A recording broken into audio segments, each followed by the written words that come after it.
Okay, thank you for stopping in at Nine World Chronicles. A little bit of food for your subconscious when looking at what we see in the Inhumans. Like, what does this society actually represent? Because this isn't just another Marvel super team. This is a metaphor for real world power structures.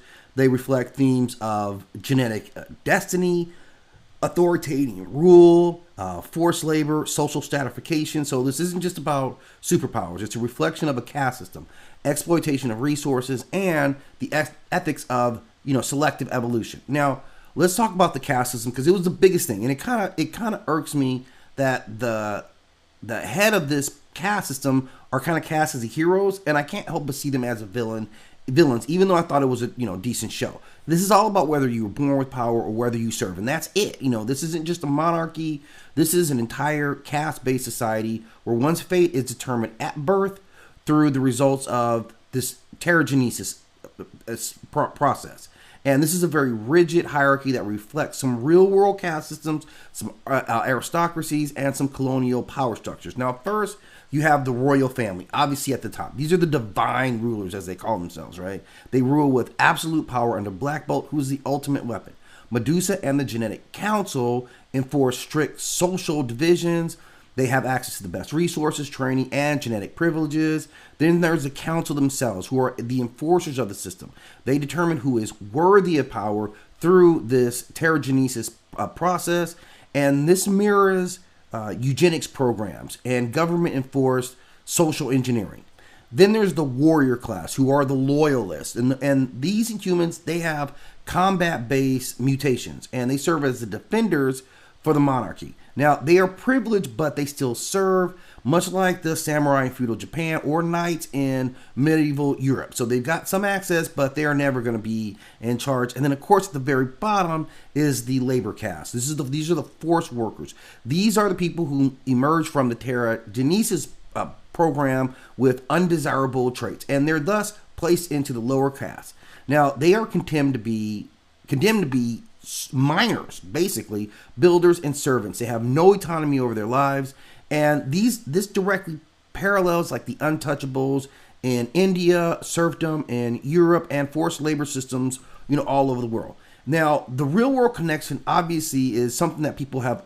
Systems of inequality are represented by this, and the Genetic Council acting as the eugenics authority who decides who's worthy of power. So we have a lot of historical breeding programs and racial purity laws that we can draw on to kind of take a look at that. So superpowers are truly random in the society, but they're designed to keep the hierarchy in place. It's kind of weird how they ultimately get to that.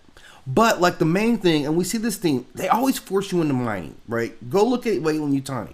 They always force you into mining for true exploitation of the underclass. And, this is where those with not useful powers are stripped of their rights. And you're going to work down his mines in the most dangerous conditions. Now, what they're doing is extracting Terrigen crystals, which is the source of the Inhuman powers. They're considered less than citizens. They're trapped in these, like, dangerous, life-threatening work conditions. The royal family and the elite warriors benefit from these resources, but they don't have to gather themselves. So there's always like, let somebody else do work. You've got these mining operations, that are similar to what we see with indigenous people, forced to mine resources for European power. So that's some real life stuff right there. There's this industrial underclass. It's also similar where blue collar workers were forced to generate wealth for the elites who never lifted a finger. And then, of course, ideas about slavery and indentured servitude, where the entire groups are forced into labor while the elites profit. So we've seen this in a lot of like real world. So this is some real world stuff that they're really looking at. And you look at who benefits in this situation. Well, the Inhumans live in luxury on the moon, while this underclass is trapped in servitude. And this reflects how the lower class labor sustains the upper class wealth. Like, this is as pure as it gets. And the people mining the Terrigen crystals never get to use them. Just as the miners who extract gold, diamonds, or oil resources never see any profits from that. This also looks at some themes of, isolation. And we've seen this happen in other societies, but they represent a deep fear of assimilation. Their leaders believe that integrating with the outside world weakens them. And we've seen that in some isolationist cultures as well. Japan's Saikoku period in 1639 to 1853, where the country shut itself off to preserve its traditions. The Great Wall of China obviously was built to keep out foreign influences. And then we see ideas of of even modern nationalism kind of fit within that same structure. Now, the other part is the debate over the genetic control. And this is something important because this determines who is allowed to transform. Some emerge as powerful leaders, others emerge as workers. You can imagine the anxiety. And this is a metaphor for some real life, genetic control. The idea of designer babies, where you could have genetics to manipulate for better traits. Nazi eugenics programs with thought to purify the gene pool, and sterilization in programs like even in the U.S.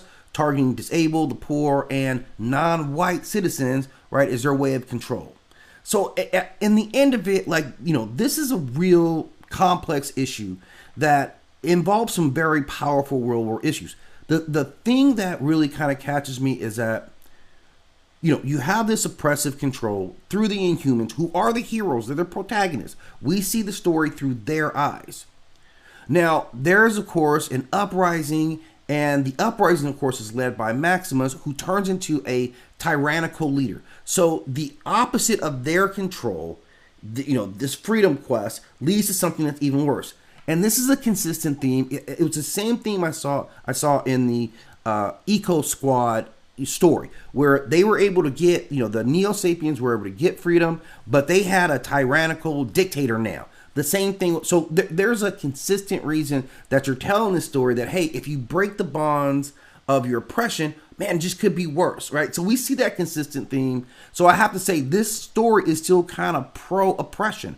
This is pro a caste system. Like, this is what this is really promoting ultimately is a caste system. And that kind of, it jades obviously what I think about the overall series, because inherently I want to root for the people who are being forced to work, who are the ones who lead this uprising. But you have Maximus, who is a complete jerk, and so he becomes a representative of the side. He's maniacal, he's self-serving, and so it's kind of creating a situation, man, do I root for these guys who are actually oppressing people?